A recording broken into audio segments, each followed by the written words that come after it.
আমাদের ক্যাম্পাসগুলোতে আর কখনো চাঁদাবাজের ঠিকানা হবে না, ক্যাম্পাসগুলোতে কখনো আর টেন্ডারবাজের ঠিকানা হবে না। যৌক্ষ নির্বাচনে এখানে কেউ জয় অথবা পরাজয় হয়নি, এর মাধ্যমে শিক্ষার্থীরা বিজয় হয়েছে, জগন্নাথ বিশ্ববিদ্যালয়ের শিক্ষার্থীরা বিজয় হয়েছে। এবং বাংলাদেশের আজকে 5টি ক্যাম্পাসের নির্বাচন হয়েছে, ডাকসু, জাকসু, রাকসু, চাকসু এবং যোগসু। এখানে আমরা যারা নির্বাচন করেছি আমরা প্রত্যেকেই জুলাইয়ের সহযোদ্ধা। আমাদের সকল শহীদদের যাদের আত্মত্যাগের মাধ্যমে আজকে আমরা আজাদি পেয়েছি, আজকে আমরা নতুন বাংলাদেশ পেয়েছি। এবং একই সাথে স্মরণ করছি এই জুলাই বিপ্লব পরবর্তী আধিপত্যবাদের বিরুদ্ধে, আগ্রাসনের বিরুদ্ধে এবং এই সমাজের মধ্যে ইনসাফ কায়েমের জন্য জুলাই শহীদদের আকাঙ্ক্ষার আলোকে নতুন বাংলাদেশ বিনির্মাণ করার জন্য যিনি সবসময় প্রতিবাদ প্রতিরোধ জারি রেখেছেন এবং সর্বশেষ এই আধিপত্যবাদীদের হাতে শহীদ হয়েছেন আমাদের শহীদ শরীফ ওসমান বিন হাদিকে আল্লাহ পাক সুবহানাহু ওয়া তাআলা শরীফ ওসমান হাদি থেকে শুরু করে বাংলাদেশের আজাদী আন্দোলনের সকল শহীদদের জান্নাতুল ফেরদৌসের মেহমান হিসেবে কবুল করুক আল্লাহুম্মা আমিন। আজকে বাংলাদেশের জুলাই বিপ্লব পরবর্তী রাজনীতিতে একটি নতুন রাজনৈতিক সংস্কৃতি বিনির্মাণ হয়েছে। বাংলাদেশের ক্যাম্পাসগুলোতে আমরা সুস্থধারার সংস্কৃতি দেখতে পাচ্ছি। আজকে বাংলাদেশের 5টি ক্যাম্পাসে, বড় বড় ক্যাম্পাসে ছাত্র সংসদ নির্বাচন সফলভাবে সম্পন্ন হয়েছে। এই সকল পরিবর্তনের মূল কারিগর হচ্ছে আমাদের শহীদরা। এই শহীদদের মাধ্যমে আজকে আমরা নতুন বাংলাদেশ পেয়েছি। শহীদদের মাধ্যমেই আমাদের ক্যাম্পাসগুলো ছাত্রলীগের সন্ত্রাসীদের যে এক একটা কনসেন্ট্রেশন ক্যাম্প ছিল সেই ক্যাম্পাসগুলো আজকে স্বাধীন হয়েছে এবং প্রতিটি ক্যাম্পাসে আজকে মত প্রকাশের স্বাধীনতা শিক্ষার্থীরা পেয়েছে। শিক্ষার্থীরা নিজেদের মধ্যে আইডিয়ার প্রতিযোগিতা করছে এবং সর্বশেষ আমাদের এই সুস্থভাবে আমাদের নির্বাচনগুলো সম্পন্ন হয়েছে। তো এই সকল কাজের আমরা ক্রেডিটগুলো আমাদের শহীদদেরকে দিতে চাই।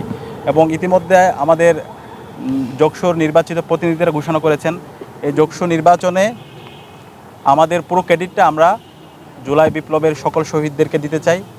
এবং এই আমাদের যে ক্রেডিট সেটি শহীদ ওসমান বিন হাদি ভাইকে দিতে চাই এবং বাংলাদেশের সাবেক প্রধানমন্ত্রী আপসহীন নেত্রী যাকে বলা হয়, যিনি সবসময় আধিপত্যবাদের বিরুদ্ধে, আগ্রাসনের বিরুদ্ধে কথা বলেছেন, আমরা বেগম খালেদা জিয়াকে দিতে চাই। একই সাথে বাংলাদেশের সকল আজাদী আন্দোলনের শহীদদেরকে দিতে চাই। যোগসু নির্বাচনে এখানে কেউ জয় অথবা পরাজয় হয়নি, এর মাধ্যমে শিক্ষার্থীরা বিজয় হয়েছে, জগন্নাথ বিশ্ববিদ্যালয়ের শিক্ষার্থীরা বিজয় হয়েছে। এবং বাংলাদেশের আজকে 5টি ক্যাম্পাসের নির্বাচন হয়েছে, ডাকসু, জাকসু, রাকসু, চাকসু এবং যোগসু। এখানে আমরা যারা নির্বাচন করেছি আমরা প্রত্যেকেই জুলাইয়ের সহযোদ্ধা। তো আমাদের এখন মূল উদ্দেশ্য হচ্ছে সবাইকে একসাথে নিয়ে কাজ করা। জুলাই বিপ্লবে যেভাবে আমরা ঐক্যবদ্ধভাবে রাজপথে নেমেছিলাম, আমাদের কমন গোল ছিল এবং গ্রেটার আমাদের হচ্ছে পারপাস ছিল, এখন এই নতুন বাংলাদেশ বিনির্মাণ করার জন্য আমরা প্রতিটি ক্যাম্পাসে সবাইকে একসাথে নিয়ে ঐক্যবদ্ধভাবে আমরা কাজ করব। ইতিমধ্যে আমরা 4টা সংসদ কাজ শুরু করেছি।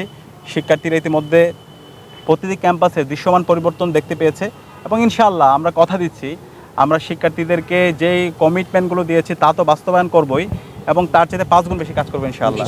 এবং আমরা আমাদের ক্যাম্পাসগুলোতে এমন একটা স্ট্যান্ডার্ড আমরা নিয়ে যেতে চাই যেন আর ক্যাম্পাসে কখনো আর পিছনে না আসে। আমাদের ক্যাম্পাসগুলোতে আর কখনো চাঁদাবাজের ঠিকানা হবে না, ক্যাম্পাসগুলোতে কখনো আর টেন্ডারবাজের ঠিকানা হবে না, ফাও খাওয়ার ঠিকানা হবে না। গণরুম এবং গ্যাস রুম তৈরি করার মাধ্যমে শিক্ষার্থীদের উপর যে নিপীড়ন করা হয়েছিল সেগুলোর ঠিকানা এখন এই ক্যাম্পাসগুলোতে হবে না।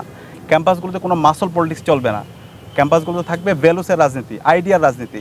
তো ইতিমধ্যে আমরা দেখতে পাচ্ছি সকল ছাত্র সংগঠনগুলো সেই প্রতিযোগিতা শুরু করেছে এবং আমরা আশা করছি ঢাকা বিশ্ববিদ্যালয় কেন্দ্রীয় ছাত্র সংসদ এবং অন্যান্য ছাত্র সংসদ আমরা সবাই একসাথে আমরা ঐক্যবদ্ধভাবে আমরা আমাদের কাজগুলো করবো ইনশাআল্লাহ।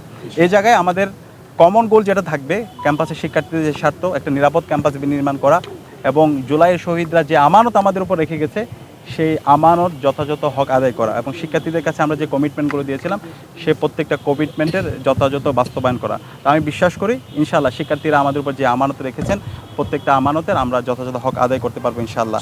আর ঢাকা বিশ্ববিদ্যালয় কেন্দ্রীয় ছাত্র সংসদের পক্ষ থেকে আমরা জগন্নাথ বিশ্ববিদ্যালয় কেন্দ্রীয় শিক্ষার্থী সংসদকে আন্তরিক মোবারকবাদ জ্ঞাপন করছি এবং একই সাথে আমরা 2 ছাত্র সংসদ একসাথে আমরা শিক্ষার্থীদের ছাত্র সংসদের যে কোনো বিষয়ে এবং এই দেশের ইনসাফের প্রশ্নে, আধিপত্যবাদের বিরুদ্ধে, আগ্রাসনের বিরুদ্ধে আমরা আমাদের প্রতিবাদ প্রতিরোধ আমরা একসাথে জারি রাখবো ইনশাআল্লাহ।